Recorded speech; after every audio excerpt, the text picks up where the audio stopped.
galactic evolutionary evening, afternoon, whether it's morning rising, we always rising. This is your brother Surreal Sunstones, and this is Surrealism Stream TV. We're here with a special guest, Eshe Naira. How you doing? I'm doing great. How are you? Man, all is evolutionary, all is expansive. In la Kesh Alakin, Hu Nab Ku. You know how we do it. Yes, absolutely.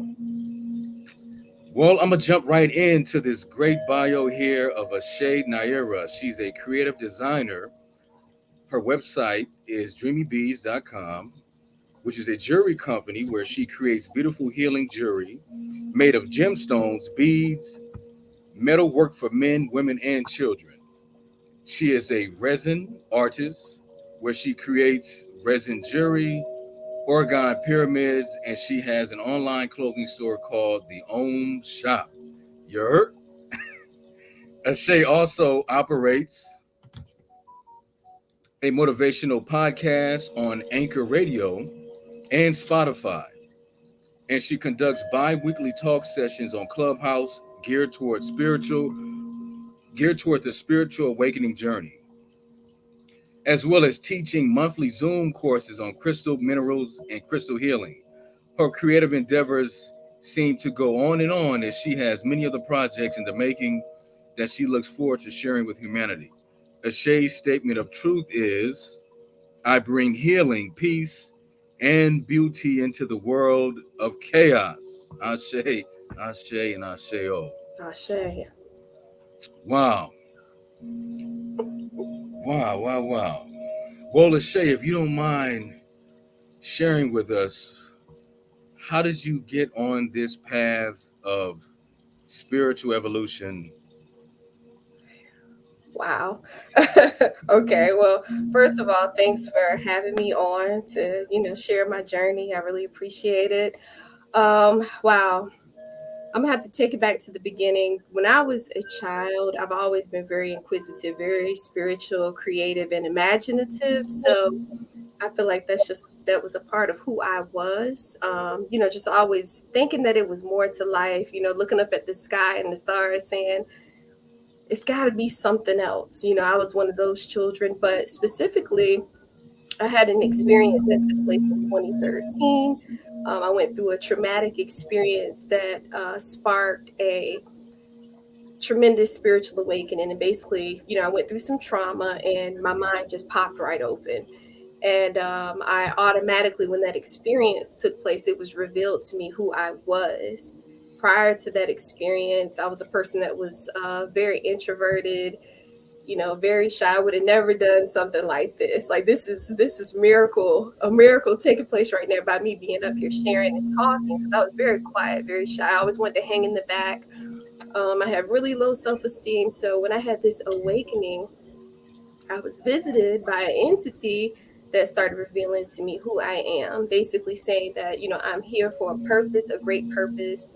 I am important. I am loved, and also that I am loved, that I am the expression of love, and that it was time for me to evolve. And from there, it's just been a roller coaster. And it really, it happened, May 18th, 2013. And it's been a roller coaster ever since, of finding out everything, because when your mind's eye opens, you start to question everything. Everything looks different. Nothing looked the same to me. So I was like, why am I doing this? Why do we have to go to school like this? Why? I questioned everything, all the systems, whether it was financial systems, schools, medical. I started questioning all those things, started to do research, and I started digging into the origins of where did all of these things come from. And as I started digging, the more truth that I found, the more disturbed I became, finding out about the truth. But also finding out about the truth, it was very painful, but I was also finding out about myself. And it was opening me up. And in essence, I started taking off layers of this false persona, this person that had been created by programming from my family, from school, from the media, but it really wasn't me. It was almost as if I was like living this life of an imposter. And after the awakening, I started to find out, who I really was. So it's been an extreme journey. I'll definitely say that, lots of ups and downs, but ultimately the goal was to find out who I am in my heart and in my mind. And, here we are to talk about it. So. Wow. Now, that is profound. There's a specific line in there that you mentioned in regards to what you were going through in regards to that particular state of emotional trauma or mental trauma, and the being from what dimension, galaxy, planet in specific, was that disclosed to you as well? And how did you see him or her? Well, I ended up, and I'll take you back to the experience.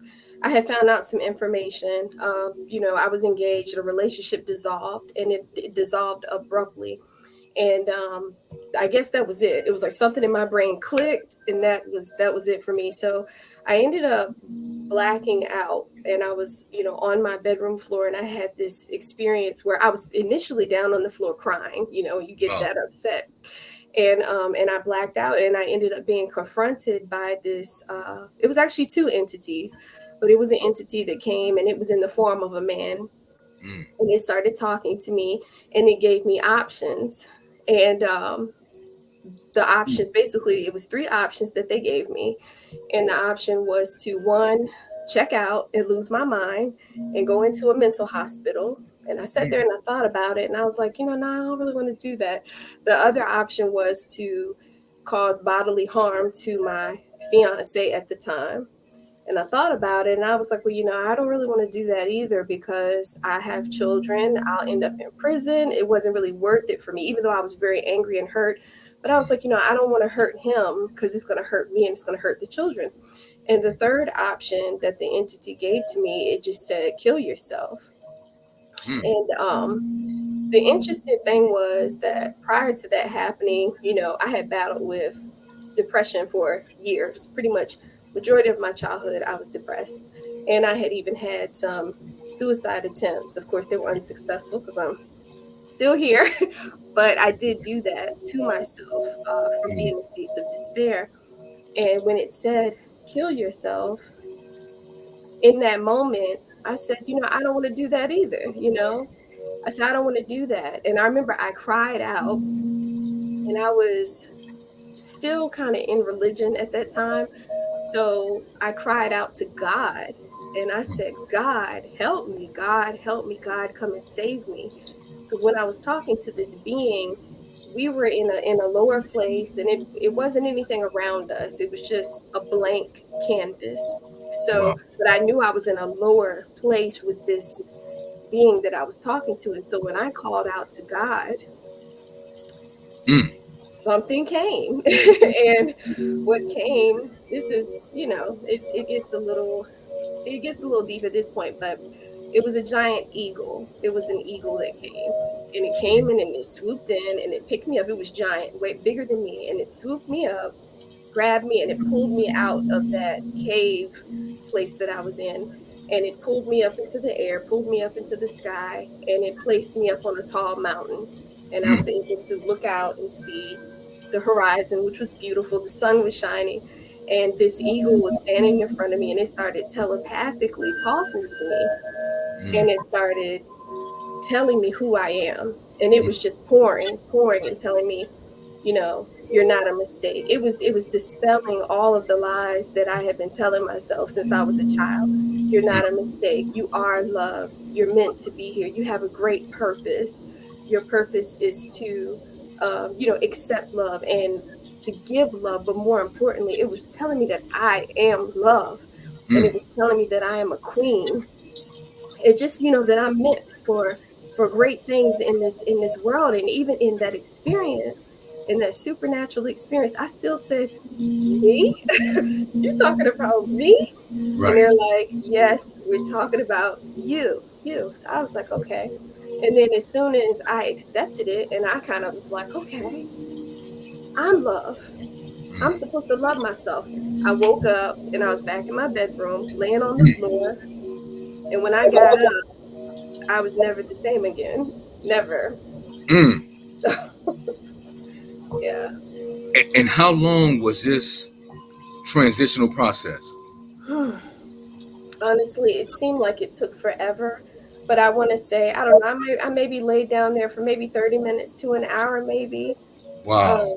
Because I remember my newborn, I had just given birth to my newborn, and he was almost 8 weeks old. And I Wow. remember he was asleep at that time. So it was just a short period of time, but it changed my life Mm. forever. Hmm. Wow. I mean, just hearing that, and if you don't mind me highlighting certain parts for more clarity, Yes. the being that was talking to you in this lower, now was it a room or a part of a ship or just a lower space? It was a lower space. If you could just think of a like just a blank canvas, almost like an open room, but it reminded me of a deep cave because it was just Oh, dark. It was darkness all around all us. around. I don't recall what the entity it having a face, but I do know it was in the shape of a man. Um, and it had a masculine voice. Right. And at that time, I said, "That's the devil."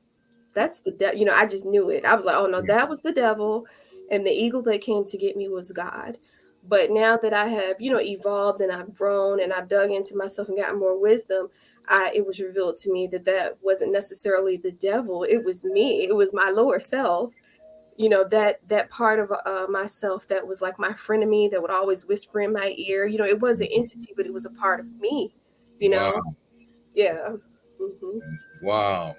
And it, if I can use these words, it gave you a premonition of what to be. It gave you choices within the premonition. Hmm. And it was either A, B, or C, right? And that was it. And that was Hmm. it. But in that moment, you still was like, wait a minute. You called on, as we may commonly do, a goddess or a god, just in general, and the eagle appeared. Isn't that something? Isn't it? As Yeah. not a condor, but it was huge like a condor, but it was an eagle. It was an eagle. Hmm. Wow. Wow. Wow. Yeah. In hearing that, how did you feel when you woke up? I had a sense of being that, like I said, it was a traumatic experience. I had been very upset. I mean, Yeah. I was hysterical. I had been crying. I was a mess. But when I woke up, I felt empowered. I felt like a weight, had been lifted off of me, something that I carried my whole life. I mean, obviously, it must have been even so deep that generational curses broke off of me, when Wow. I had this experience. And it was, Wow. for the first time in my life, I really was like, oh my gosh, like I'm supposed to be here. Because Mm. I always used to say it was a mistake. You Mm. know, my parents brought me here by mistake. I shouldn't have been sent here. And I felt that way because, life had been, hard for me, like a lot of people. But Yeah. in me in particular, I just felt like, people did me wrong. I felt, neglected. I felt like I was not receiving a certain type of love that I was supposed to receive, and all of these different things. And I was always a very kind person, so I was just like, why is it that I'm so kind and I care about people, I care about animals, I care about the state of the world, but I keep on attracting all of these terrible people and experiences into my life. Of course, I found out later why, but Mm. um, but I just really felt like I didn't have a place here. I felt very misunderstood, and I just said, if I'm such a good person and kind and loving, why does everybody want to hurt me? You Yeah. know? So I was like, no, this has got to be a mistake. Mm. Yeah. They sent me to the wrong place. I wasn't supposed to be here. Yeah. Wow. And in that instant, all this clarity and power, and would you say even healing, instantaneous, Instantaneous. Yeah. merged as one within your conscious mind. Absolutely. Hmm. if you don't mind going a little further, what did you in that moment, but a little further in that moment, how did things move around you, or how did you interact with them? When I was in the experience. No, once you came out of it. Oh, when I came out, Yeah. well, basically, as soon as I got up, I mean, I stood up. I stood up. And Oh, when I stood up, I felt like I stood in my power for the mm, first time in my whole entire life. I was 33 years old when this mm, happened. So I went my whole life in a weekend, kind of, keeping my head down, not really wanting to, but for the first time I stood up within myself, inside of myself, and physically stood up. mm, And I walked out my bedroom door, and of course, you know, not to get too deep into that, but my fiance was there, and I asked him to leave, mm, leave, leave. And the funny thing was, and I remember it so clear, when he got up and he left, he didn't, fuss about it. And when he walked out the door, he took a lot of my trauma. He took a lot of those people that hurt me. When he walked out the door, they walked out the door too. And I wow. could feel it. It was just like a whoosh. And I'm like, oh my gosh, this weight. And it just dropped off of me. And then from there, I literally just started working on myself, and the messages started flowing. It was like my mind was open, and these messages started coming through, telling me what to do to heal myself, telling me to forgive people, telling me, I had to forgive myself and let go of my pain. And that's a long process, but it was a start.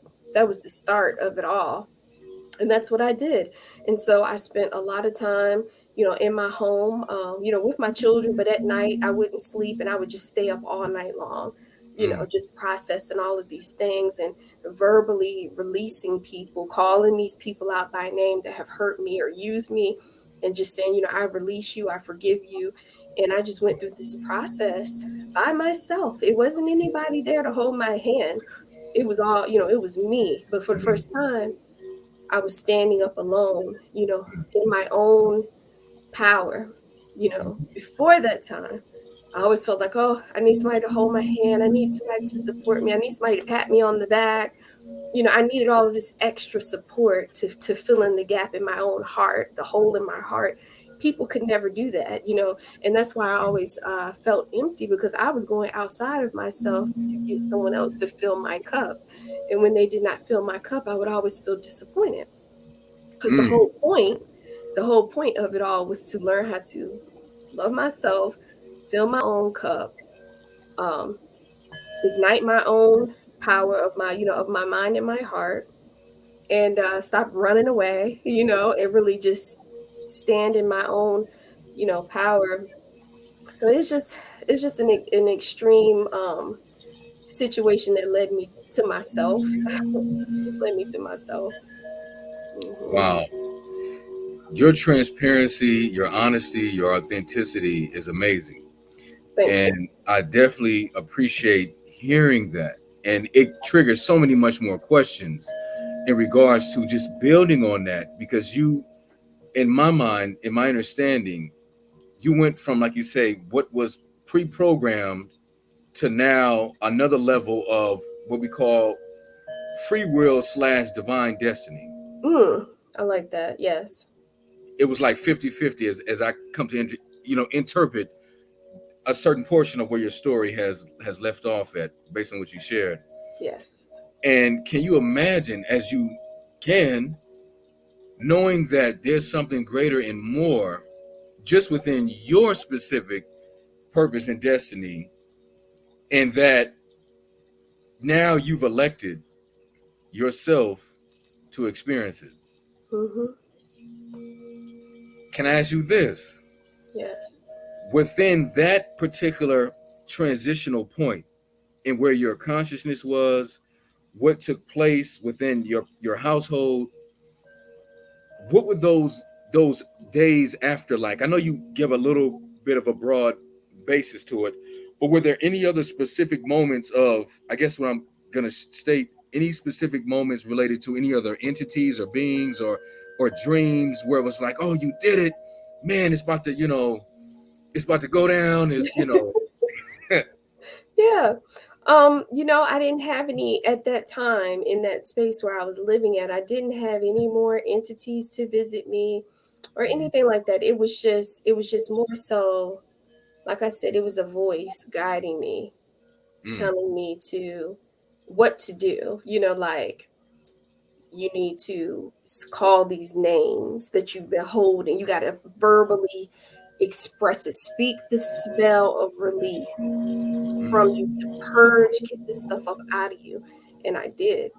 I'm writing out, things that I need to release and then cutting up the letter or burning it. I was, and all of this stuff was coming to me, telling me to do these things. And I yielded to the voice. And another thing that it was Mm. revealing to me was to work out. So what I started doing, instead of moping or eating or something like that, I started working out. I would strap my baby to my chest and I was working out, and I'm going, just staying physically active. And I was building my temple up. And I honestly became the most physically fit that I have been, right after having a baby. I mean, I dropped that weight so fast, and I was just, it was just this burning fire and desire inside of me that was ignited, that had never been ignited before. So it was like a rebirth. It was Yes. like, but it was this birth of this new, almost like a superhuman, Mm. because I'm like, wow, I didn't know I never knew I had this strength. So I woke up into this. And so I just started, taking care of myself, and in spite of my pain. Yeah. And I still had those bouts of being angry and saying, why did this have to happen to me? Mm. But even in that inner voice kept speaking to me, saying, it's something else going on. This is for a greater purpose, because you have a purpose and it's something you're supposed to do now. And I just was like, well, what am I supposed to do? What am I supposed to do? And as time went on, more and more started to be revealed to me.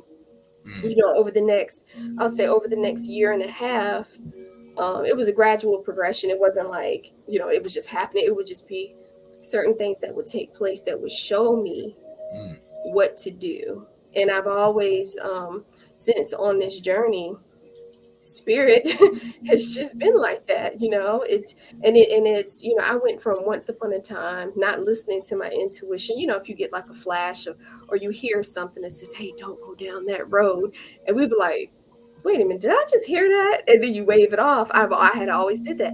But when I started hearing these messages and getting visions about do this and do that, I was like, okay, I'm gonna do it. Mm. I'm gonna do it because I trusted it now. I trusted it. And yeah, so over time, I did have other, experiences, but it was really just something about that still voice, that voice in my mind that would lead me. And it was not a blaring voice. It's just so simple. It would Mm. say, write this down. Boom. And like I said, I just was obedient. I was obedient to it, and I'm thankful that I was. But I think I had got to a point almost of like, you get to these points of surrender, like, oh, I've done everything, I'm ready. Just tell me what to do and I'm going to do it. That's kind of where I was. Wow. Again, definitely. I mean, it is just. I mean, it's amazing and it's very transformative and transformational to hear. And I can imagine, how many other people of all ages and backgrounds have experienced their own specific, wake up call Yes. or premonition or NDE, near death experience. Mm-hmm. I can only imagine. And in referencing back to you, looking back now, how do you see the journey now and looking back and where you are currently? Wow. Yeah. uh, woo, where I am now, I feel a lot more grounded in it. I'm beyond questioning, Yeah. because even though I had that experience, things were made evident to me. I Yeah. still would have these moments of I would want to go back, Mm. because it's like you've lived your life a certain way, you've thought a certain way for so long, and the truth is revealed, your mind's eye is open. but you still have that little bit of cognitive dissonance that's saying that doesn't, Mm, don't do it, don't do it. That's the unknown. Stay safe, stay right here. And in my mind, I'm like, but it doesn't. I'm not safe here. I'm staying in that old place. That was a place of fear and mm, insecurity, and being controlled.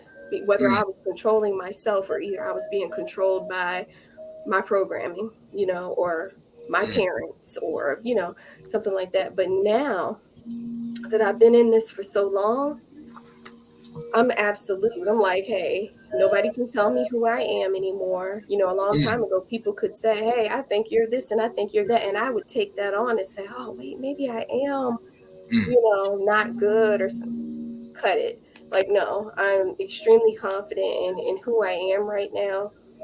Because I've gone through so much. Only I really know my story. So no one can tell me who I am. Nobody can take my past and throw it in my face and I just grab a hold of it and hold on to it. I'm like, nah, I'm good because I've evolved. That is my old being. And I love her. And I mm, still make time to, because sometimes when we're on this spiritual journey, we look at our old self and we're like, that old self has to die. That old self is gone. And I used to say I had a funeral for my old self, but I still had almost like hate towards that old person because she was negative, she was gullible, she was pessimistic, she was depressed, and I didn't like that part of myself. So now that I'm more evolved and I'm more centered and more in love with my own self, I love her. I mm, love the little girl that was lost. I love the teenager that made mistakes, and I bring her in to me and I integrate with her because those are parts of who I was. And how dare I? She did not know. It does feel like it's another person than who I am now. But I'm like, she didn't know. So instead of me rejecting that part of my life, I embrace it and I pull it close and I send her love, my inner child. I send her love. And I've been on a journey. I still have a ways to go. I'm still learning. Because imagine you go through 33 years of trauma and programming, it's not going to just go away just like that. Some stuff is it's just layers, it's layers and layers and layers. So I'm still, but the thing is, when these triggers pop up or when that old being comes up, I check it immediately because I'm like, no, no, no, no, no, no, sis, you're not coming, you're not going to try to wreck this. And so I'm like, maybe I need to show myself a little bit more love. Am I holding on to bitterness? Am I judging someone? Am I walking in lack thinking or something like that? Because that's when the old me, will pop up. So yeah, but I'm just, making peace with all parts of myself. Hmm. wow, that is very, very critical. And I think that is a very foundational element of awareness is when you can make peace with all aspects and parts of oneself. And you can take what is fragmented Yes. and bring it together, but in a loving, healing way that is embraced. And you really are authentically facing the fact of all these aspects of you Yes. and how you're like, this is me, no doubt. Let me work on it, let me embrace it, and let me evolve through it and from it. Hmm. Now, I Yeah. can only imagine if I can ask you this, how how can I say this? For those people who may not understand, based on where they are within their linear age or even their spiritual age, this requires a lot of work, inner work, Hmm. and a lot of tough, honest discussions with self and making, more importantly, the tough decisions that reinforce what you say you think and what you want and where you want to go. Hmm. What are your thoughts on that? Yeah. Me saying, this is what I want to do, this is where I want to go, this is who I am. Yes. It seems like the test is coming automatically, because it's almost as if it's saying, oh, okay, so this is who you are. So let's go ahead and I'm going to give you a situation There you go. to work through to see if you're really ready to step into what you say. And I have Mm. my dear friend, we communicate about this. She always says that the universe is not going to send us tests, you know. And if she Mm. watches this, she's going to laugh, because we talk about this a lot, and we have, you know, not conflicting opinions, but I feel that the test does come. Why? Because I've experienced it. Because I'm Yes. telling you, every time I make a declaration, I am tested on what I said, or a challenge presents itself, or a situation. Like if I say, you know, I'm going to stay calm today. I'm not going to let anything get in the way of my peace. I'm going to be good. Somebody comes, whether it's my child or someone else, with something that kind of might shake me up. And then, you know, I have to remember in that moment how to respond. Mm. It's like, don't you remember what you said earlier? Sometimes I get it right, sometimes I don't. But the Mm. beautiful thing is when I don't, and I'm bold enough to say, sometimes I don't get it right, you know. But when I don't get it right, I get that revelation and that lesson later where I can reevaluate the situation. I say, oh man, I sure could have handled that differently. So next Mm. time it comes up, I'm going to do my best to handle it differently. And if it happens again, and let's say I mess up again, or I falter on what I said, Mm. it's not the end of the world. I'm going to try again. After that, it's something you keep going, you keep trying, you don't quit, you don't stop, you know. And definitely for other people that are going through that, don't, you know, and I'm talking to myself too, don't beat yourself up, because I do sometimes after I've had a couple of things and I'm like, man, I should know that by now. Mm. Why am I still getting sucked into this? It's because I'm still pulling that layer off. I'm still coming into my being. I'm still learning the lesson, but there is going to be a time where I am going to pass. I am going to pass that test. And I just, you know, keep it moving like that. I know I am. Like I feel totally confident about anything that I struggle with today. I know that I'm going to get there, because there are things today that I no longer struggle with that I might have struggled with before, but I kept pecking away at it.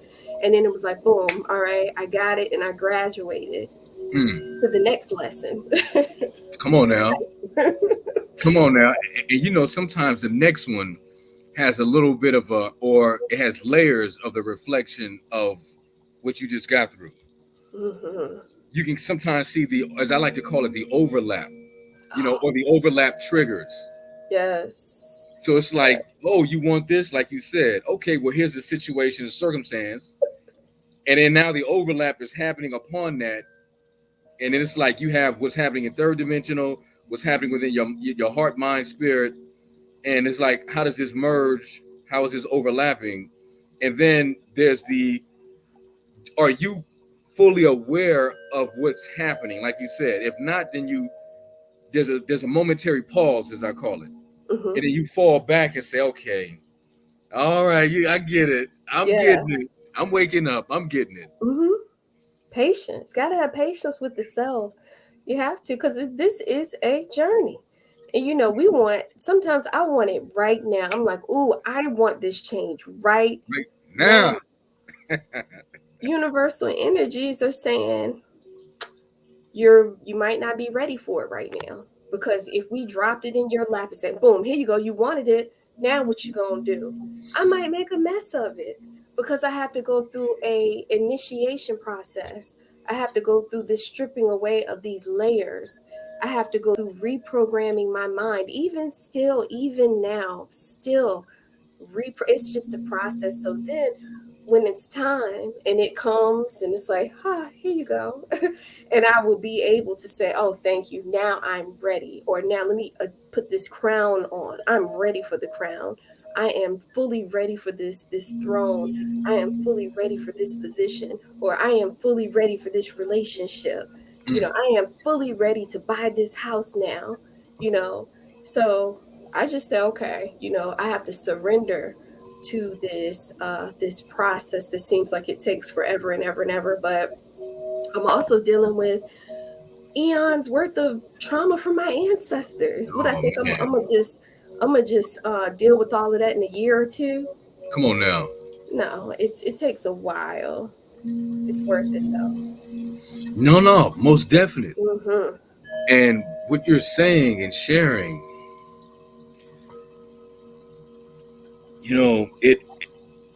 it's very intense. Mm-hmm. Because especially if you are an empath as well. Come on now, and you've always been, but didn't really recognize that. Mm-hmm. And then you have the reawaken you, which is an ancient cosmic you, with the traumas and the dramas of what's in the genes and the genetics, Mm-hmm. and how it's currently playing out presently. And then that other part of you that wants to, just like you say, take a magical crystal wand and take it all away, let Right. alone a UFO laser beam, and be like, I'm here. I'm in Right. the next dimension. I'm in the next space. I got everything I want. I'm abundant, and as I come to learn, you got both hemispheres of your brain synced, which means you're a whole brain spirit being, Mm-hmm. or you're a whole heart mind brain spirit being.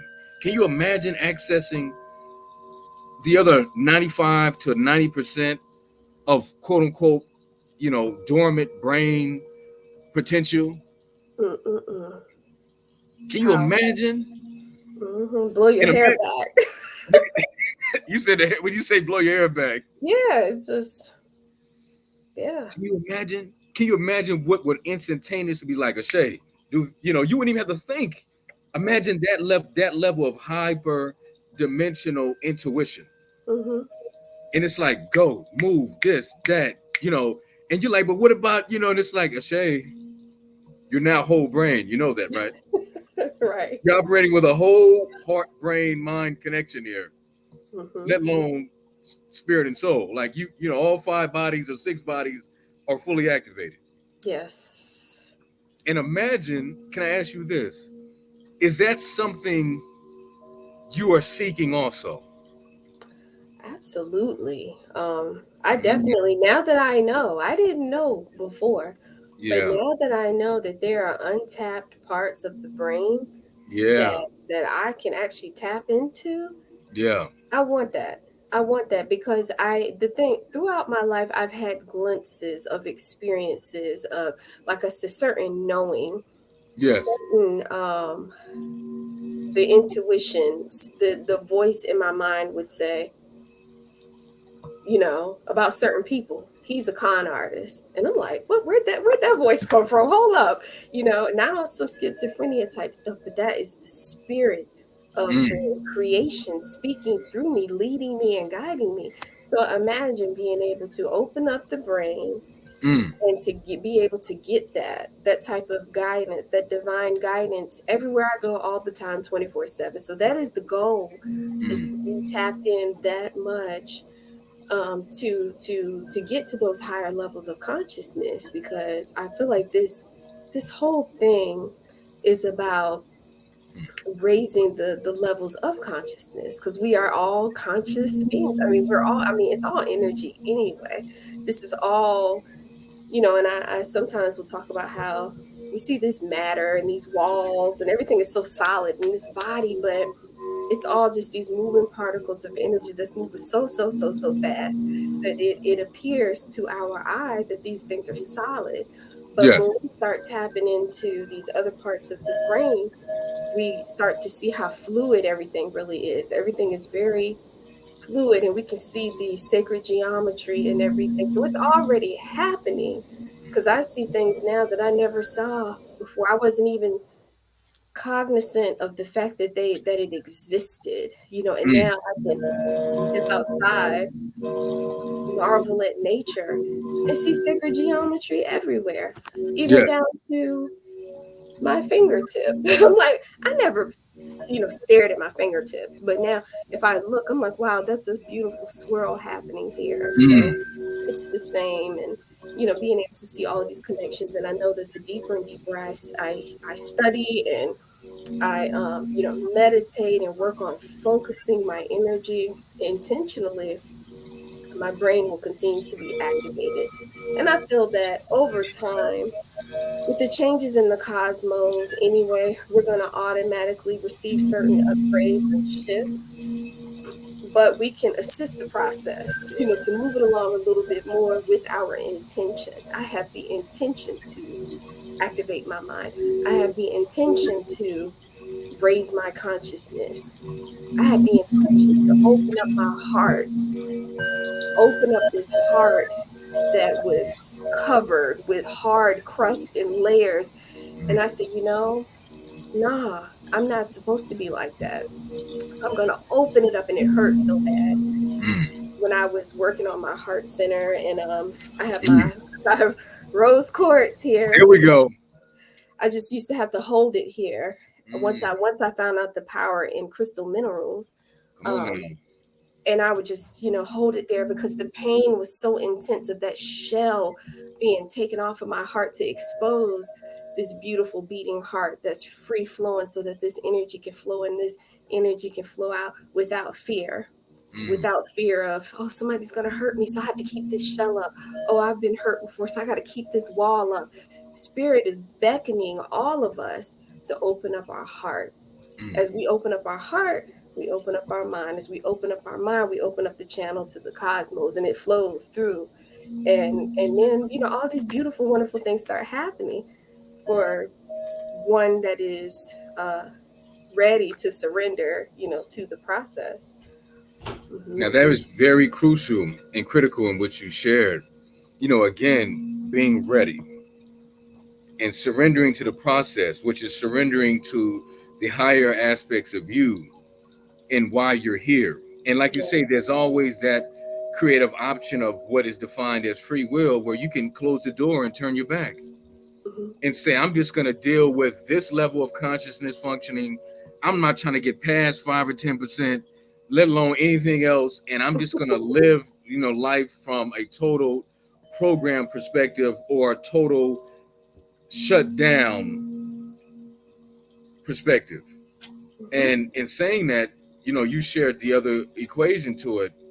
And as I think back briefly on my own evolution, I would say it is it's a how can I say it?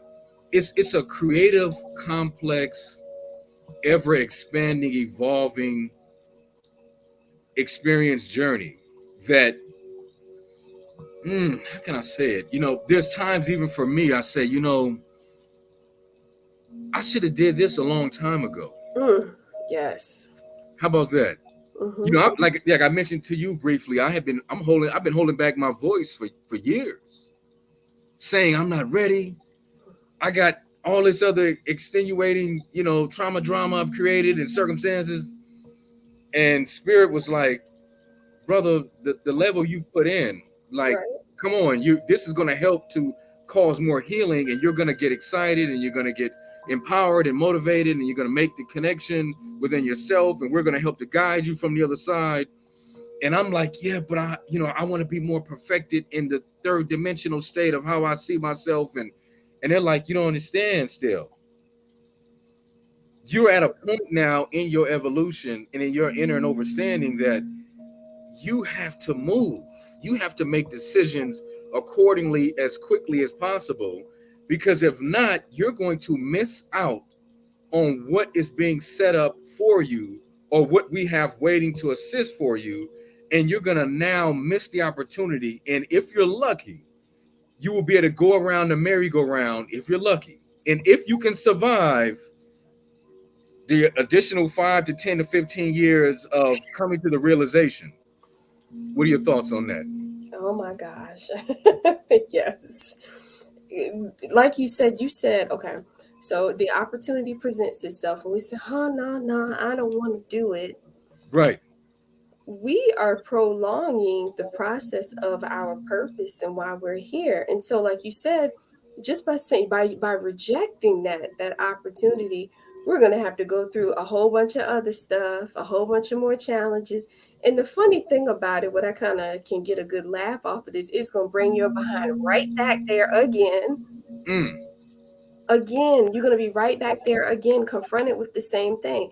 It's going to be your choice again. So, hey, okay, Eshe, so you said you're not ready, right? And I'm like, no, I'm being stubborn. I don't want to do it. Or let's say I'm not believing in myself.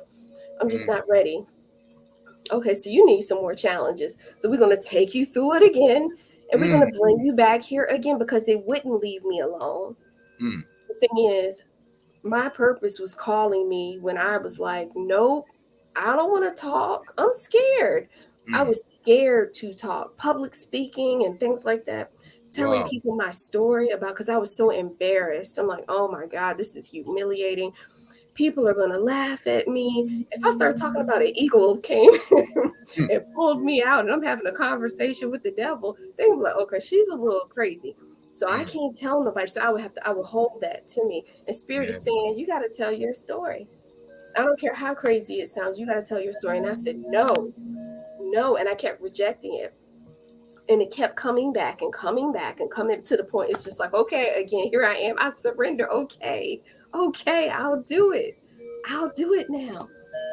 And then the funny thing about that too, every time that I had that position where I was still put in a position to talk, because I didn't, like I said, I didn't want to. I was the one, I'll be in the back. I'm going to be in the background. Y'all do your thing, and I'll support you from way back here. And Spirit is like, no, go to the front, talk. And I'm like, but no, my voice is too soft. Nobody's going to listen to me. I don't care. Go up to the front. No, but when I talk, sometimes my voice quivers. They don't go, pushing me to the front.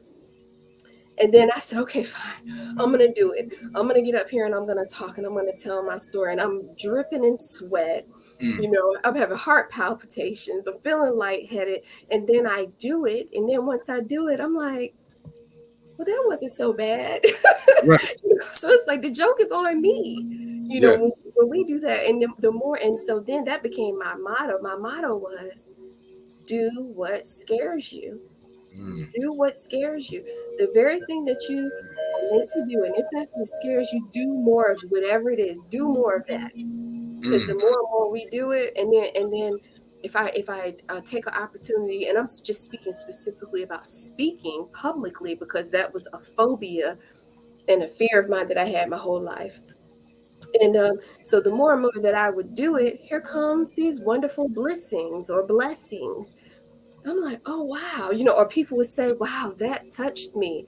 Or when I was in college, I remember, I would have to do these speeches. And I remember it was a girl, she was crying. And I'm sitting here like, why are you crying? And she's just like, it touched me. And I said, oh my God, like there's some power here inside of me. I was having this self-doubt, thinking, no, I can't do it. And I'm so different. People just don't know. I went from being in the back to now somebody's like, hey, does anybody want to speak? I'll do it. I'll do it. That's right. Why not? I have something to say. I have my podcast. It's called Eshe Speaks. Come on Because I now. have something to say now. I was like zip quiet for 30 some years, for almost 40 years of keeping my mouth shut, holding in all of these things that I wanted to say. And I'm thankful that I didn't end up with like heart disease or something. Because, when we hold our greatness in and we don't share these things, it creates blockages within us. And that turns into diseases and illnesses and mental illnesses, because we've got blockages, because we won't express, because we won't love, because we won't forgive, we won't keep this channel, or we want to hold on, and it creates these knots and these blocks inside of us, and it only hurts us. We be thinking, oh, we saving other people from us, or or I'm hurting somebody else and they did me wrong, so I'm not going to forgive them. You're creating your own heart disease with unforgiveness. So I'm like, nah, I'll do it, because I want to juice this experience. I want to live it. I want to do everything that I never did before. And I want to make sure I scrape the bowl so I don't have to get possibly reincarnated to get sent back here to do it again. Because they're like, oh, wait, we're going to send you back because you didn't do it. I'm like, no, I'll do it. Let me do it, so. That's very major. That is very major. And I will say, man, it becomes clear, and how can I say this? as we become more open, it becomes more clear, and we get to a point of accepting the fact that this is what it is, and this is what I agreed to. This is what you spiritually contracted to do. It's just the remember or the remembrance of what you agreed spiritually, and then Right. you getting the help from the ancient ancestors and other dimensional forces and angelic forces, other beings of light, and they're like, "Yo, you don't understand. You come from this other place. Then you Yes. have all this ancient cosmic DNA in you, which with all this untapped potential and information and ancient knowledge and wisdom." And then it's like, well, how? What are you willing to do within third dimension to now have mastery over it? What are you willing to do? Right. What are you willing to do? As I ask myself, and then segueing to the next question, can you believe it? We're already 50 minutes in, Eshe, already. Wow. Already. Yes. So, in segueing, in making a segue, Hmm. in building upon that, what would you say?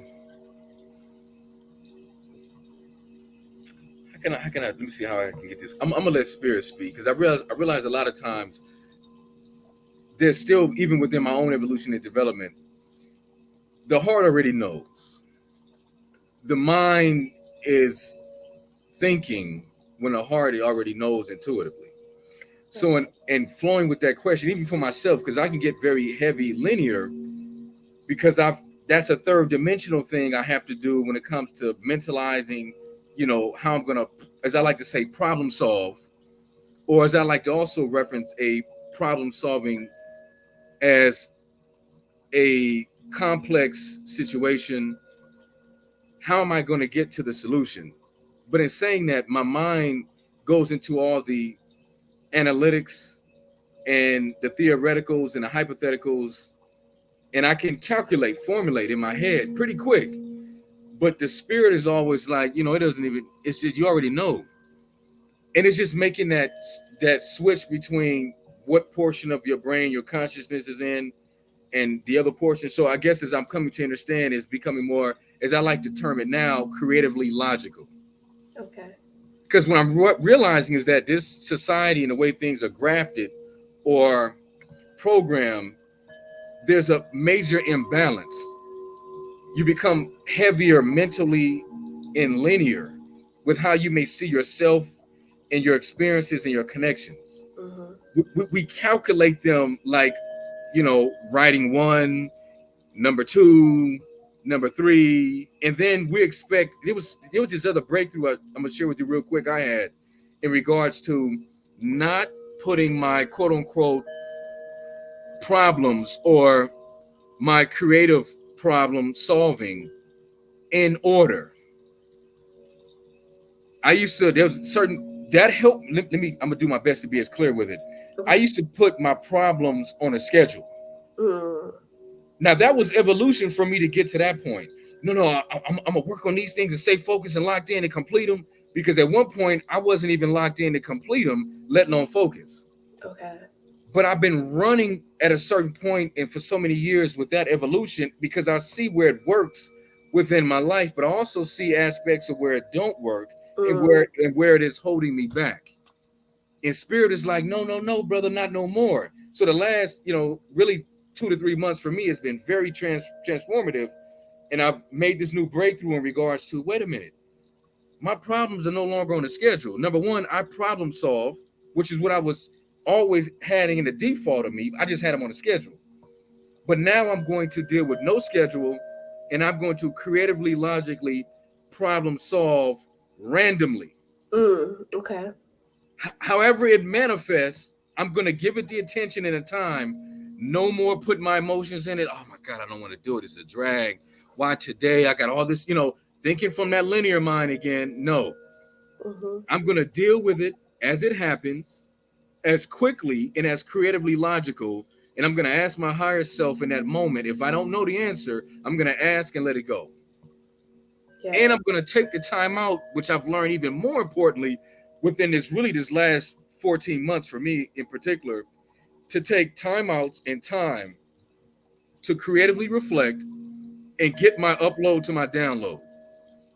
Because if I'm moving too fast, like a chicken with his head cut off, I'm working backwards and I'm reprogramming myself like I don't know what's going on and I can't get which way is up, let alone left or right. Right. And saying that humbly, I want to share that in regards to just, my most current breakthrough, which is, these problems are not on the schedule because Mm-hmm. they're happening random. And we get mad when they pop up in our life, but it's like, well, why not? Why would it not? If you're not in the right conscious state, you're going to look at it from a place of detriment and, oh man, it's just another thing after next. See, I don't want to have that. I don't know, or I can't find a solution emotional mentality operating. Right. I want to say, you know what? I'm going to find a solution. I'm about problem solving, or as I like to call it, a creative challenge. That's the other term Mm. I call quote unquote problems. It's a creative challenge. Mm-hmm. In sharing that, any thoughts? Yes. Um, Creative challenge. I do like that. I did want to go back to something that you Yes, said. please, go, please. Something that you said that stuck out. How you said that we asked to be here.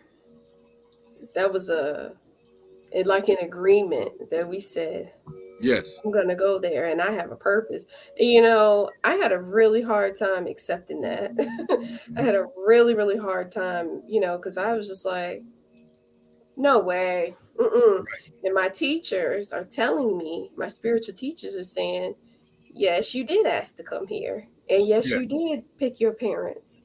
Yes, you did pick your family. And I'm like, man, I'm not convinced. That was one of those things. I just wanted to touch base on that, but that was one of those instances that it took me a very long time to accept it. But I did find that once I started to accept that, I started to feel a sense of freedom and a sense of light, more lighter, because I had to let that load go that I kept saying, nah, no way. I wouldn't have never wanted. Why would I want to come to this place? And when I let it go and say, okay, all right, I did ask to come here. That's more of the purpose started to be revealed, to say, all right, now this is why you're here. You're here to help to heal people. You know why you've always been so loving and so kind? Because you're a healer. Except I just didn't. It was like I was already a healer as a child. I just didn't have the wisdom. I didn't have that power. I didn't have the self-esteem. I didn't have all of this. So I had to gain that later. But as far as these challenges that we have, um, I want, like for instance, for me, I want to be structured because I see of the beauty in structure and having a schedule and how I can get things done. But I also see the beauty in, like you said, kind of randomly doing these things. You're like, okay, this is a task that I have to do. I'm not going to put so much pressure on myself, because sometimes we put that pressure on ourselves. And if we don't do it, we start beating ourselves up because we didn't get it done by this time, or See, I didn't scratch enough off of my to-do list. That's when we're really getting caught in the 3D matrix mind. We may as well be at a 9 to 5 job, with that type of mindset, instead of having a certain level of, okay, yeah, I know there's some things that I need to do, um and I'm going to get these things done, but I'm not going to beat myself up about it. I'm not going to put this tremendous amount of pressure on myself, because when we're doing that, we're not walking in spirit anymore. We're walking in fear. you mm, know we're walking in judgment of ourselves. We're walking in judgments from other people, thinking, oh man, if I don't do this, they're going to judge me. If I don't get this done, if I should have done this by now. I should be further in my life by now. We're worried about other people. And when we're doing that, spirit can't really flow in those types of toxic spaces within our mind and our heart. That's fear. That's fear based. And it should be a level of balance with all things. There's a time and a place for everything. It's a time to be on it, on it, on it. Waking up at a certain time, you do it consistently. You have your to-do list and your marking stuff off. Because I know for me, it feels really good when I create a to-do list and I mark stuff off of that to-do list. I feel really good about that. But there are also those other times where I'm not, working on that type of tight schedule because life is so fluid, and I'm not a robot, I'm not a robot. And it's just balance. Having a little, we got to do a little bit of everything. We got to be able to do a little bit of everything. Hmm. I agree. You said something very key and golden, as I like to reinforce to myself as I evolve through my own personal dimensions, which is balance. And that's what the forces and inner spirit is telling me. Know when to be organized, Hmm. know when to have your checklist, and know when not to. And then Hmm. I have to be open to that the quote unquote day of the plasma that I'm entering into requires more openness. Yeah. Because remember, I'm trying to plan tomorrow from the mind of maybe Mr. Organizer, but tomorrow may require Mr. Spiritual Hmm. or half and half. So I'm learning to be more open with that so that I can take the time out and debrief or re-up to upload to download where I'm at, what's happening, and where I'm being directed and guided to, because I could be missing out on a great experience or an opportunity because I'm locked into a mindset where I can't just step back and fall back, even in having what is scripted. Because I recognize that if life went totally as a script, where would we all be? And think about it. You shared a great story of how the spirit was like, look, we already see where this is going. They gave, think about it, they gave you three options. They already knew what the options were going to be. Hmm. So think about how fast spirit is and is happening now in all those higher dimensional forces that are like, oh man, they down there in all that density, and they got all this other access about themselves. They don't even realize that when they go to sleep, that's like a hyper dimensional video screen, and we're dropping messages and we're communicating with you, and you're going into other places because you think your world is so dense. Hmm.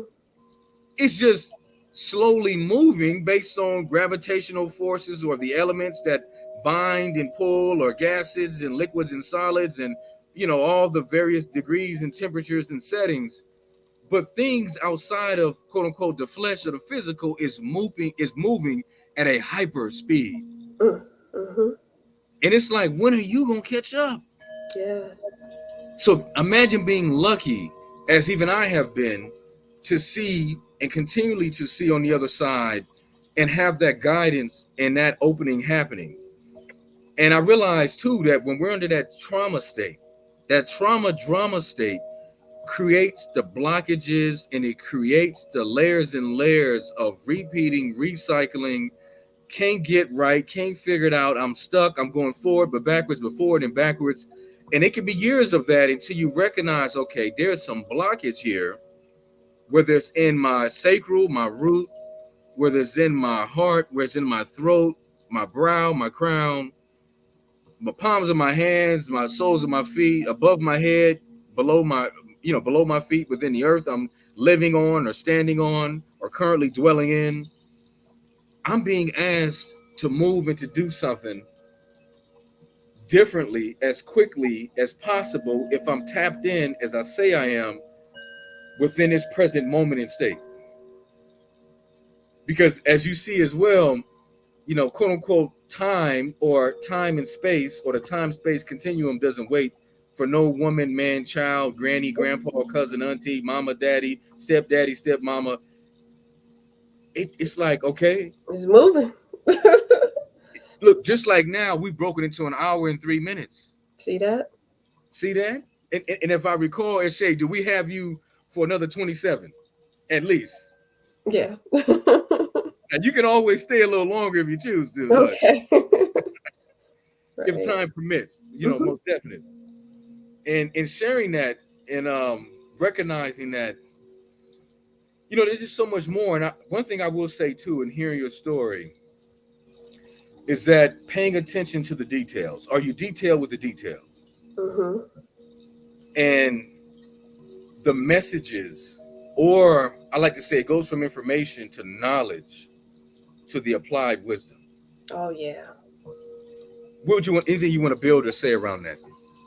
Yeah, I mean, everything is the application of the knowledge, because we get messages. I mean, how many people read books and books and books and books, and you read and read, you just got all this wealth of knowledge, but if we're not applying it and creating with it, what are we doing? We just have a wealth of knowledge. So if spirit is giving me all of these beautiful messages and say, hey, write these plans down, but I'm not implementing what it's saying, that just means that I'm just getting some awesome messages from spirit.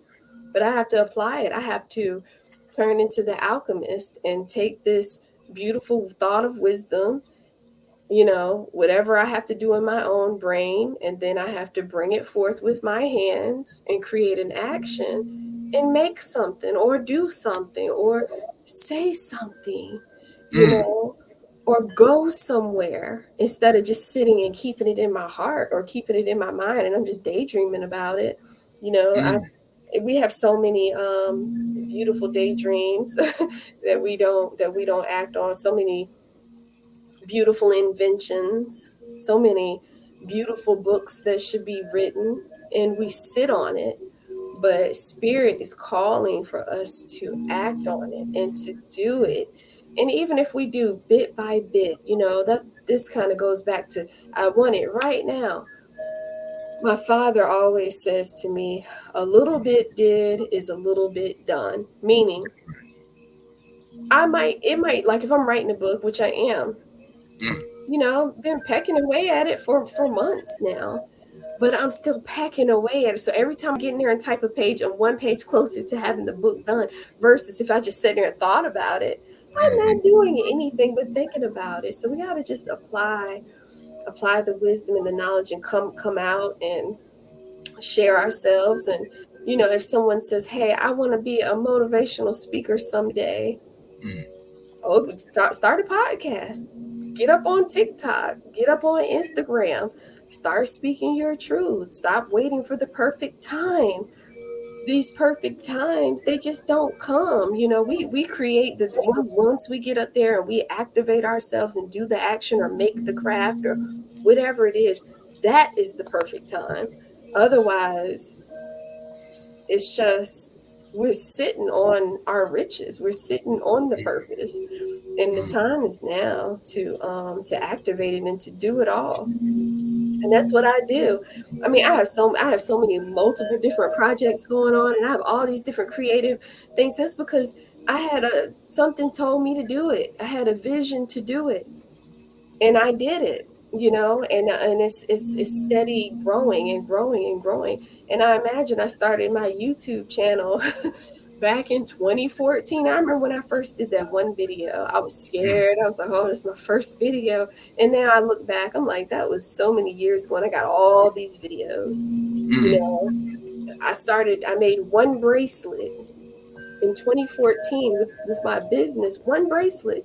Now I've got this hundreds and hundreds of pictures of this expansive portfolio, but it started with me making that one bracelet. So, I appreciate hearing that. And that leads into the other question regarding why did you choose jewelry making and using natural gemstones and crystals to mhm. create with? Well, I like pretty things. I've always wanted, when I was in sixth grade, I wanted to make jewelry. I had options. It's either you go and be in the band or you take a jewelry making class. I wanted to do jewelry. I ended up having to go into band to play the trumpet, something I didn't want to do, but I had Mm, to do it. So I did it. So I put that dream on the back burner. But it came back after I had my spiritual awakening, about, maybe a year into it. I remember I was working a 9 to 5 job. I was working in corporate, doing human resources, sitting behind a desk all day, typing, typing, typing, doing paperwork, and just, like, oh man, it's got to be something else. I'm supposed to do something else with my life. And I remember sitting in the car one day, and I made a YouTube video, and I was just sitting there, and I was like, what do I want to do, with my life? And I said, I just want to make beautiful things for people. I mm, just want to make beautiful things for people that'll make people happy, that'll mm, make people smile, that'll make people feel good. And I got a vision while I was meditating of a bracelet, Mm. clearly showing me what it looks like. And I sketched it out. When I came out of my meditation, I sketched it out and I said, you know what, I'm gonna act on this thought. Mm. Went and grabbed the materials, went to the store, grabbed the materials, and I made the bracelet. That's what started it all. And I remember sitting, on my floor and looking at the bracelet, and I was just like, "Oh my God, I made this! This was what I saw in my mind." And then I just kept on going with it because it was beautiful, and I felt this sense of peace. It was like I felt love. When I looked at it, I felt this overwhelming sense of love. And I was like, oh, I want to do more. I want to see what else I can do. And then I started just making more things. I started selling them to my coworkers that I worked at. They were like my guinea pigs, I guess, because I'm like, do y'all want some stuff? And they were like, yeah, I like this color, and people was in sororities and things like that. So I'm like, whatever they needed, I was like, I'll do it. Yeah, I'll do it. And everybody just loved it so much. And I just saw the joy. And I said, oh my God, I want to create for people. Like, I really want to create. And of course, I started out with beads. And then back then, that was back in like 2014, crystals had kind of just really started being more popular, I guess, because it was this one company that was wrapping stones. And I would just go to their page and I'd be like, man, I want to do that someday. I want to do that one day, maybe. And then the voice is like, what is this someday stuff? Go do it now. Get you some crystals and start practicing. Mm. And I did. And they were beautiful. I was very connected to them. And excuse me, I've always been very connected to nature anyway, always able to see the beauty in nature. But then once I got my hand on these beautiful rocks, these beautiful stones, these beautiful gemstones, and I'd look at them and I'd be like, wow, I felt a connection with them. And of course I felt that connection because they're from the earth. They're Mm. like these beautiful gifts that Mother Earth gives to us, just like we're wonderful gifts as well, from the same source. And I started researching and finding out that they have healing properties, metaphysical properties. So I'm like, wow, we're like a gemstone doctor, almost, because it's like, hey, you've got an issue with fear, there's a stone for that. You have issues with anxiety or addiction, there is a stone for that. You need some motivation, you need some protection, hey, it's a stone for that too. So I was fascinated. I literally was fascinated by the fact that they have these healing properties. And so I just let spirit lead me, and Mm. spirit led me and showed me what to do, what to make for people. And that's what I did. And then later, initially I was just making whatever spirit told me, but then later spirit was like, customize this. You can customize this. So I would talk to people and say, well, hey, what do you need? What's your ailment that you have going on? And they said, well, I'm dealing with this. And they start telling me about their life story. I got an idea. I'm going to show you some different stones and let me know what speaks to you. And this stone does this and that stone does that. And I would be basically creating a cocktail of jewelry, a prescription of jewelry, of healing for my customers. And then they come back and they're like, look, I got to go to court. I need something because I'm about to go in front of this judge. Boom, I got you. Mm. I'm like, what you need, I got you. I'm like the crystal dealer. And, Look at you. So you the crystal plug. yeah, the crystal plug. I'm like, what you need, I got you. So Right. The crystal yeah, man, connect. crystal connect. Yes, and it's just been so beautiful, and I love them myself. I wear them, and Right. I keep them. Yeah, you got your. Oh man. Yeah, that's dope. That clear quartz. Yeah. And it's a teardrop pendant. Mm-hmm. That's different. Yeah, buddy. Getting That's all that right. Oh clarity. yeah. Mm-hmm. Oh yeah. All day, Yeah. every day. This is one side note, not to throw off your train of thought. No, I you created with good. turquoise and malachite. So there's a Oh. little bit of turquoise and malachite, spaced out. And I made it Mm-mm. a lot longer. So it goes, right. It goes right a little bit above, based on one's height and dimension. For me, it's a few inches above the navel. But I have this one, particularly long. I like various lengths, short, long, you know. So it's like Come on now. Come on now. Yes. Imagine if that was a choker, boy. Ooh, that's Off the, dope. off the chain gang. It is. You Yes. got your layers on. You're covered. Come on now. You know I got that hematite.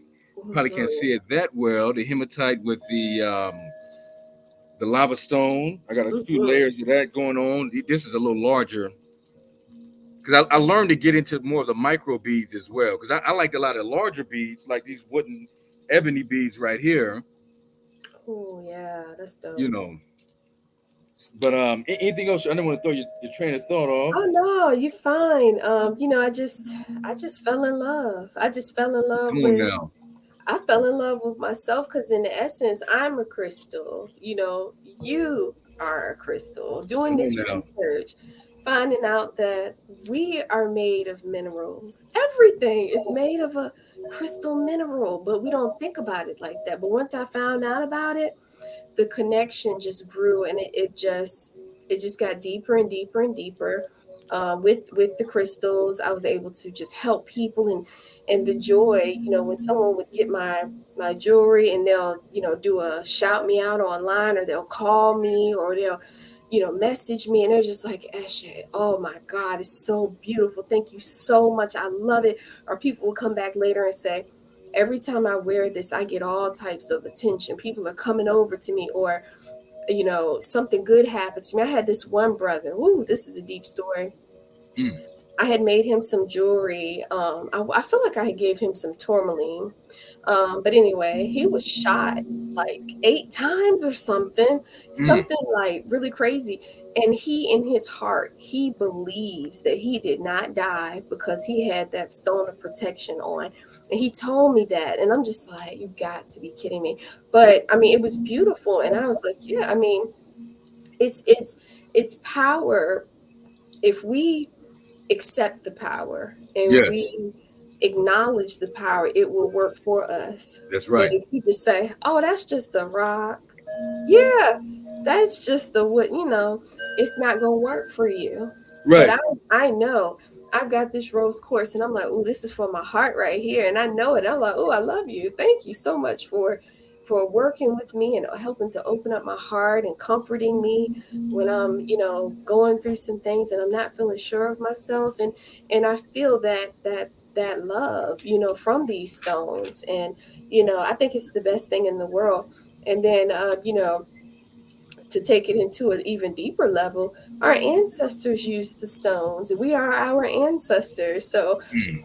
we're able to tap into what they were tapping into. I mean, I feel like we have a lot more, kind of, we're a lot more programmed with all of this AI and stuff. They were in more of a natural state. So I Yeah. feel like they were really able to tap into that power of the clear quartz Come on and, now. all of these stones in those times. But even still, we can still tap into it. You know, it's just a little bit different, but they use them quite often in Kemet, and Mm. obsidian came from Ethiopia. Um, the Olmec heads were Uh made oh. out of minerals, and these gigantic colossal heads was made out of crystal minerals. You know what I'm saying?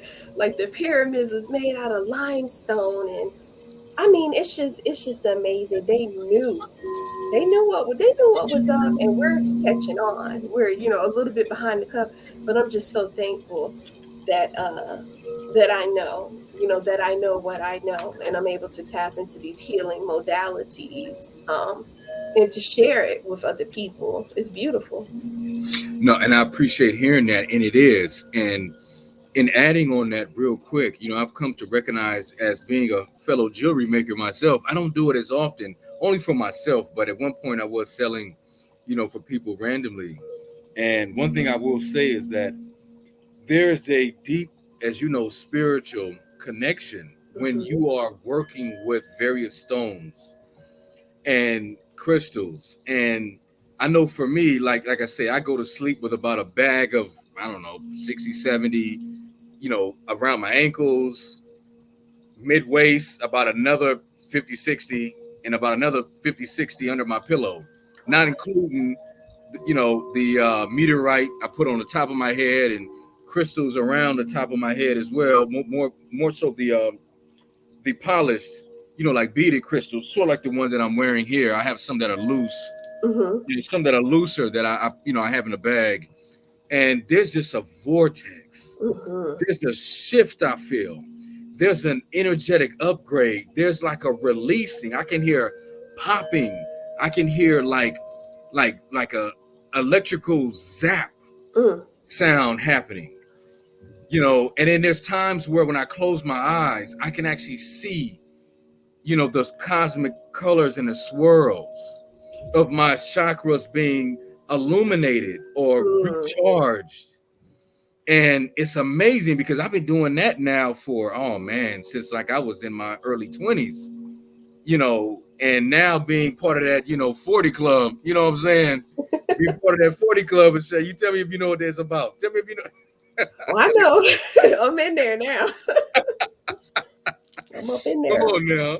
Yeah. And in saying this real quick, you know, they're foundational, they're spiritual, they're beyond elemental, and there's so much more. And I recognize that that is the next level of, as I like to say, chakra, the divine serpent power that rests at the tailbone, as well as the first eye activation. To me, without them, I think it could be very challenging. I'm not saying one probably couldn't, but from what I've learned safely and the experiences I've had that they've guided me, yeah, I crystals, clear quartz is, as you know, represents all of the seven major chakras and colors.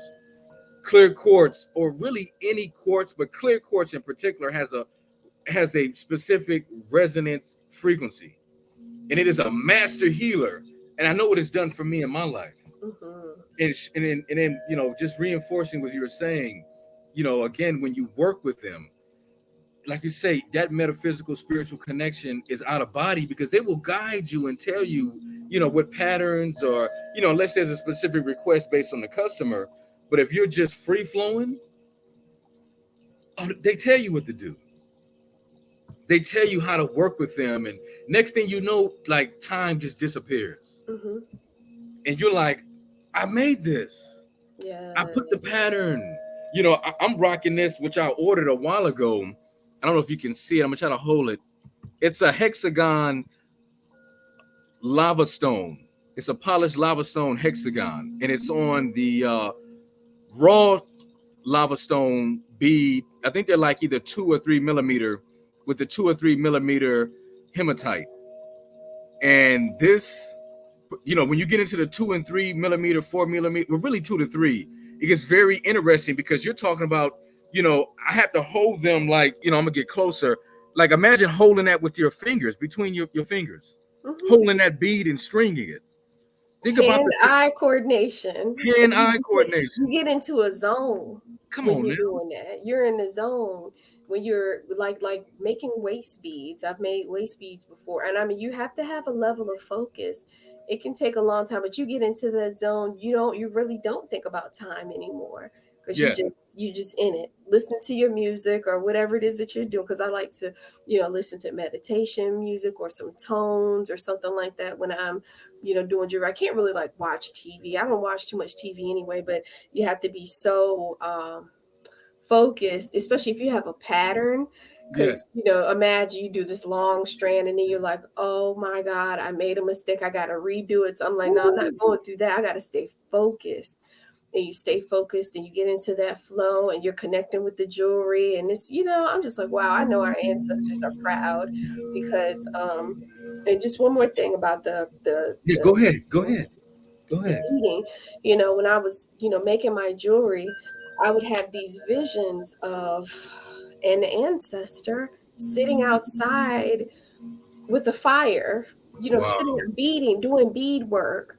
And I'm like, oh my gosh, being overwhelmed with that vision of something so ancient and something that like my ancestors were doing that I probably have a great, great, great, great, somebody that was doing that, and they're Yeah. working through me, and I was able to see that, and I'm like, whoo, it's some deep stuff. It's very spiritual. It's not just jewelry making; No. it's a Right. spiritual act, and we are creating uh, amulets and healing, healing modalities, and we're wearing adornment like our ancestors did, because we are, in essence, the gods on the planet. So we should be adorned. We should look Yes.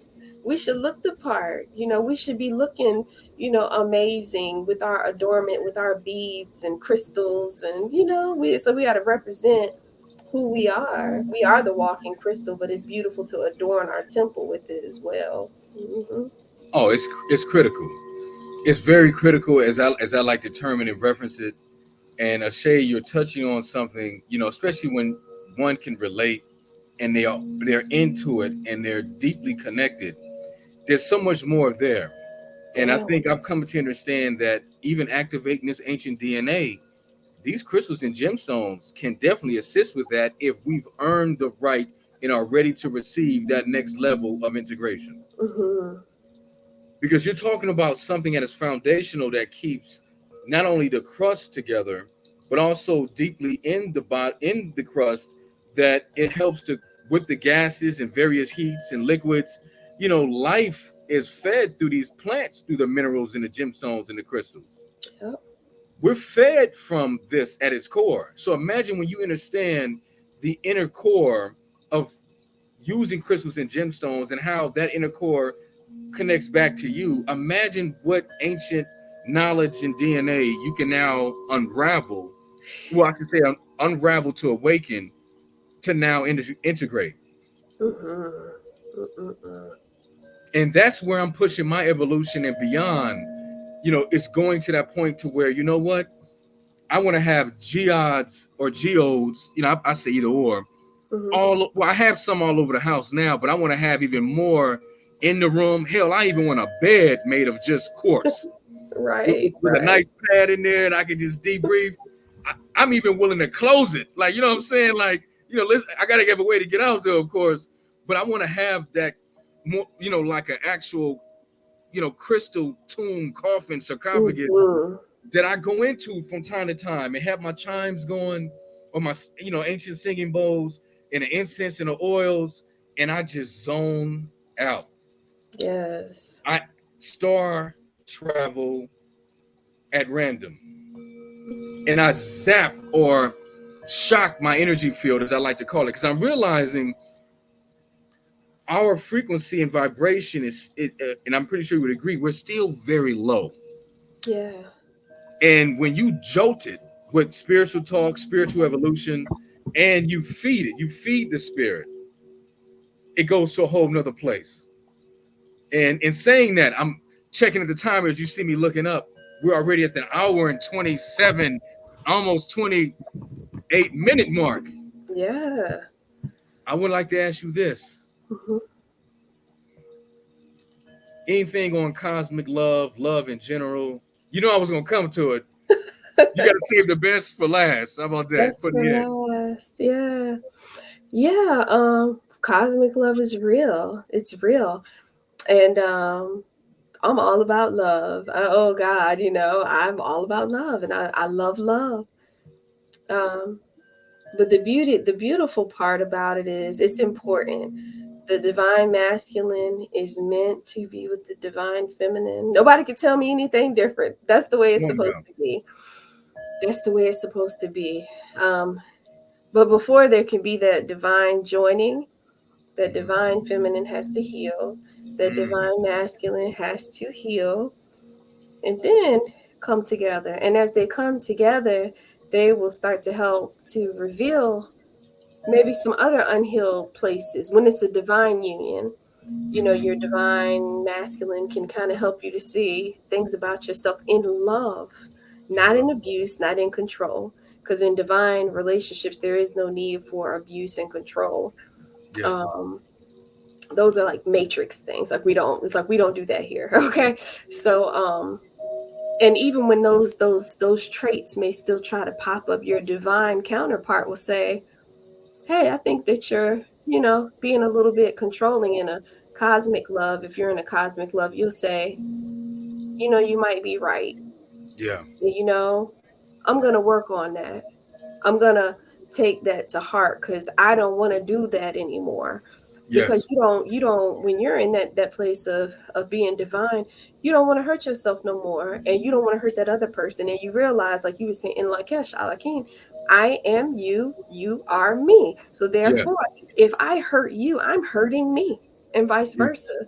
So, and telling the truth and being honest, and sometimes that might sting a little bit, but if it's for our greatest good, let the will of truth be done for the Yes. evolution. A cosmic love is just going to help you to dig deeper into yourself. It should be. It's going to help you to, it empowers you, it helps you to grow, it helps you to let go of, if you got any of that false self, those still that got that residue in those layers. That cosmic love is going to bring all of that stuff to the surface. It's going to Mhm. help you to bring it to the surface so that you can heal it and release it in love and without a whole bunch of judgment. It's just like a helping hand.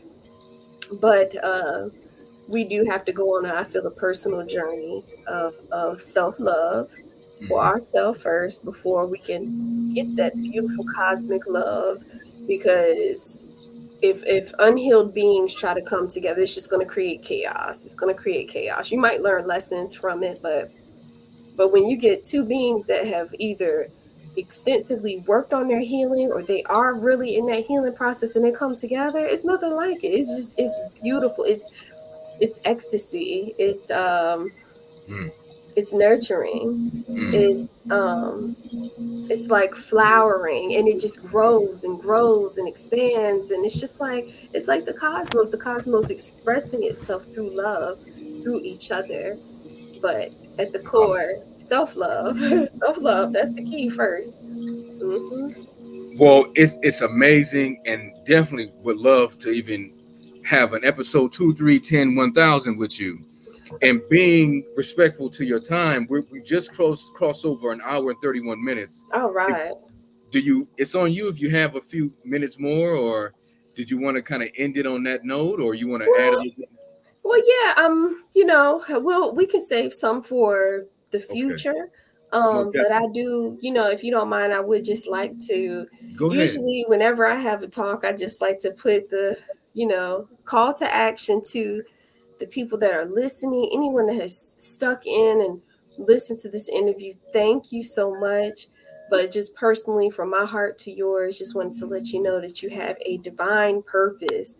You have this beautiful purpose, no matter what you've done, no matter what you've experienced in your life, and your purpose is to create and to do something. Mm. If you have this, you know, something in your mind that says, I really want to sing a song, but I'm gonna wait until later. I really want to do this artwork. I really want to dance. I really want to cook. I really want to learn how to do it now, because all we have is right now, and the world is shifting. The the planet is needing your gift. The planet needs your heart. The planet needs your voice. The planet needs your fire, because we're going into higher levels of consciousness. We're coming out of this dense 3D reality. We're moving into 4D, 5D, and all the other realms. It's just going to keep going up. And if you stay stuck in your fear and your insecurity, it's a chance that you're going to be thrown back into that feedback loop and have to do it all over again. You don't have to do that. Do it now, and do it with boldness, do it with love. Even if you're scared, do it anyway. That's just my final message, because I think it's so important for us to do these things now, and to come out of hiding. And don't worry about who's judging you or who might laugh at you, because that was a big thing for me. Do it anyway. If they laugh, let them laugh. Let them laugh, because they're not doing what you're doing. You're the one that's actually doing it. And our ancestors are proud. They want us to. They say, hey, y'all been sitting in front of the TV forever. Y'all been arguing with each other forever. Y'all been caught up on all this materialistic stuff forever. It's time for you to show your soul and your heart and your beautiful mind, and share it with the planet for the healing. Somebody needs to hear from you, So that's just my closeout message. Wow, that was on point. It was definitely needed. And again, we must embrace that, all of us, and recognize that this is a process Mm-hmm. and it is a continuum. And in saying that, we're all filtering what works and what doesn't based on our unique path, gifts, and purpose. But nonetheless, the basis of it is healing and love. And at a certain level of intelligence or spiritual intelligence and awareness, you come to recognize you cannot be spiritually breaking down concepts and deeper evolutionary aspects if you're not going to break down the main centerpiece of it all, which is the heart. You come into Woo! this world with a heart beating. The Mm-hmm. first organ in conception, in creation, is the heart. Yes. And Yes. that is the cosmic pulsation drum of the galaxy, of the cosmos. And when we align with that heart mind, we can go further and beyond, and we can see clearer than ever. And on that note, I am your brother Surrealism, a prism of realism. Yes, and I am Eshe. Contact me. I meant to say that. Feel free. I am here. I'm on all the social media platforms, Instagram, Dreamy Pisces 80. As you can see, my podcast is anchor.fm/ Eshe Speaks. You can go to my website and look at my jewelry creations at dreamybeads.com. And if you tap into any of those spaces, you'll be able to find me in all of my other creative endeavors. I'm on Clubhouse too. Eshe Speaks. I'm here. Just reach out. If you need jewelry creations, I got you. If you need a ear, I got you. Just, reach out. I'm here. That is my service to the planet, is to be here to help with the healing process. So that's it for me. Wow. Well, there it is. We're looking forward to, as time permits and as the universe confirms, having Eshe back here again at some point soon in the future. All I'm looking right. at doing a multi-guest panel. So it won't just be me and you up here. We may have three other people. We may have That'd be dope. 10, Yeah. 9. It's going to expand, it's going to evolve, and definitely invest in each other, reinforce each other. And again, it's all from the universal heart, love, spirit, mind, soul Mm-hmm. connection. And on that note, I am Adi, 5,000 million trillion years old. We will see you next time on Surrealism Stream TV, where expansion and evolution is all we know and see. Bye bye. Ashe, We out. peace. Namaste. In la kesha la kin hunapku. Lakesh Alakim.